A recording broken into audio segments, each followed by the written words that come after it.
Oh, cannabis, the sacred plant of peace.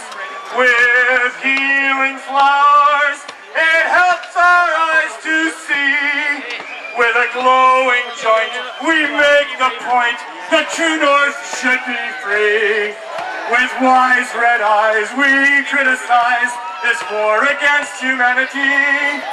Oh, cannabis, the drug war's a bust.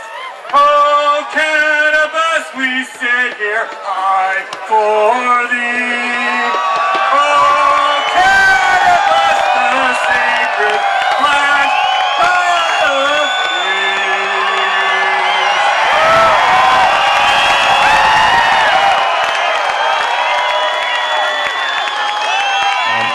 peace. Mackenzie King, who became the Prime Minister of Canada, was the Minister of Labour in 1908. And he put through Anti-Opium Act that was passed by the Parliament of Canada in 1908. Anti-Opium Act. That was 100 years ago. So I ask you, how are we doing so far? Is it going pretty well? You know, and then the United States came in 1914 and they brought in the Harrison Act, which was an anti-opiate act. And it forbade the dealing in or the consuming of opiates. 1914. That was 93 years ago.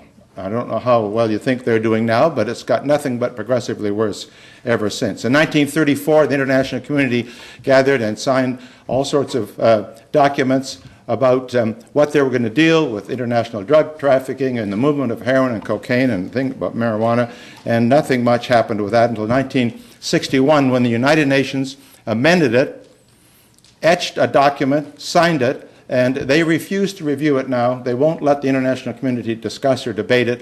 1961 is where they're stuck, the United Nations. They're under the great influence of the United States, and that's why that document will not come to the surface and be debated internationally. In 1986, President Ronald Reagan said, and he got a bill and he passed it, got it passed through Congress, that America, this is 1986, America will be drug-free in 8 years. And there was clap, clap, clap, clap, and all the congressmen put up their hands, and that was the end of it. And then the United Nations in 1998, a General Assembly passed a unanimous document, and it said, in 1998, the world will be drug-free in 10 years, in 2008. Now let's create the biggest marijuana cloud we ever could. Let's light them up all at once. If you have some, if you brought some, light it up. Light it up. Sit down, keep sitting. You know, just like Bob Dylan once said, everybody must get stoned. That's right. That's right. What did Bob Dylan say? Let's say one more time. Everybody must get stoned. That's right. Okay. At the time, when I was first appointed, I bought into the orthodoxy that drugs, except of course for booze, were inherently evil, and that this open season on users was the way to go, that the scourge could be banished by punishing people who we considered, in a sense, morally degraded. Thinking outside the box is another cliche, but there's a lot of truth behind it. We are often boxed in and conditioned by our upbringing, our education, and simply everything we read on a day-to-day basis. I was in that box for at least the first 10 years of my time as a judge, but sometime around the mid to late 80s, that drug orthodoxy lost its legitimacy for me.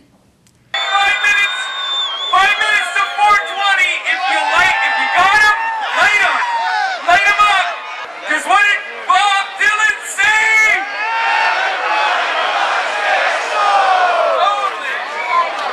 Legalize it. Let's hear it. I'm going to count to 3, and on 3, everyone's going to scream at the top of their lungs, legalize it. 1, 2, 3.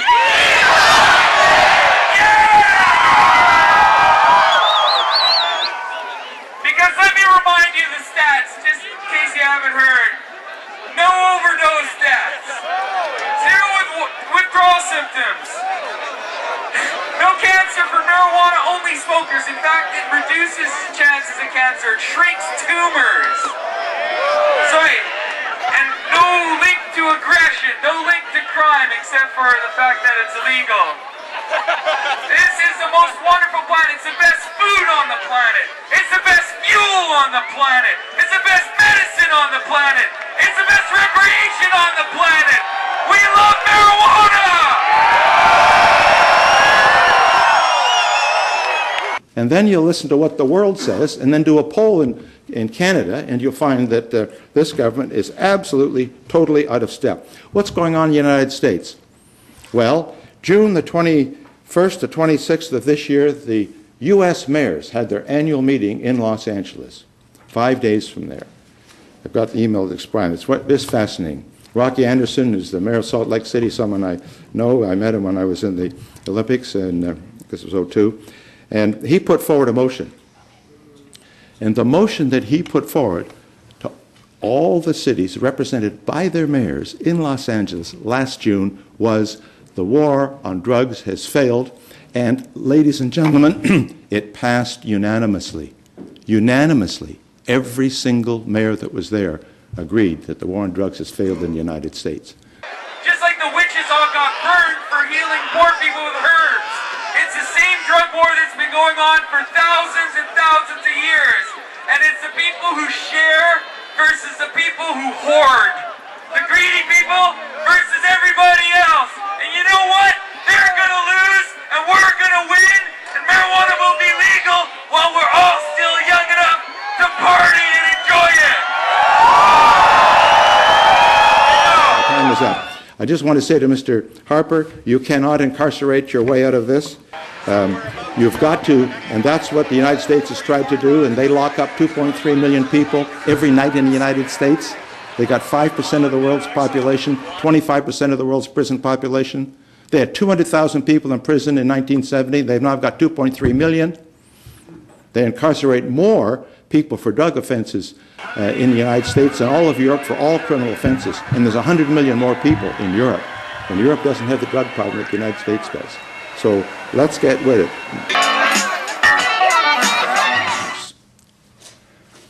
Now, it's interesting to note the constant undercurrent of righteousness. God, it annoys me. It just makes me angry. In the thinking of prohibitionists like Harper and Clement. Mr. Harper, listen to the facts, listen to the medical evidence, and listen to the people that elect you. We are the government. They are supposed to represent us.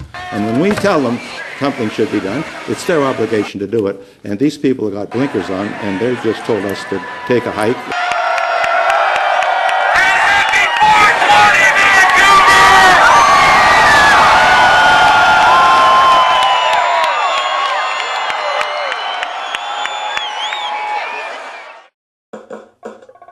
Do you want to change the world?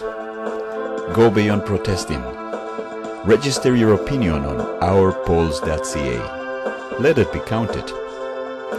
On Elections Day, don't give away your right to make decisions. Demand an ongoing direct democracy. When you participate on our social consciousness, we will change the world.